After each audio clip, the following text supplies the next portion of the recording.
Well, guys, after an incredible week and a half of travel through New Mexico, Colorado, Utah, exploring, getting on some back roads I've never been on, pushing the limits of the Jeep Gladiator, which I've been very impressed with, riding the motorcycle, flying paramotor, hiking, it's been a blast.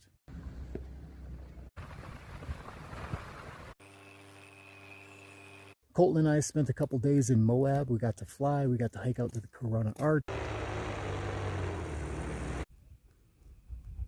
So about 30 minutes south of Utah, I get some warning lights on the Jeep. Alternator failed, serpentine belt broke. Takes about 2 hours for a tow to come pick me up. They take me to a small town, Monticello, Utah. I had to spend a couple days there until I could get towed to Cortez, Colorado, where the Jeep dealer was. So after the inspection, they determined the alternator caused the failure. They did some research. They found out the alternator is on back order. There's only 7 alternators across the country. So they started calling some other dealers to see if they would sell them the alternator. They finally found one that would. Well, it would take 3 days for that alternator to get to this dealership. So exactly 1 week from the failure to the time of the repair. Now I do have to give kudos to the dealership, True West, out of Cortez, Colorado. They worked really hard to get me repaired as quickly as possible and back on the road. So despite the disappointment of the repair and the delay and everything to my trip, I tried to make the most of the situation.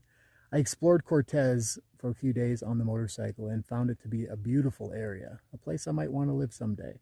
I also had the opportunity on my way back to stop at my property in Colorado, which I really enjoy. So now it's time to hit the road and head back to Tennessee. We've got about 20 hours of driving over the next 2 days. Not looking forward to the drive, but definitely looking forward to getting home. I miss my family. I miss my home. I miss my routines. This time is also going to give me an opportunity to reflect on this trip, the highlights, which were absolutely amazing.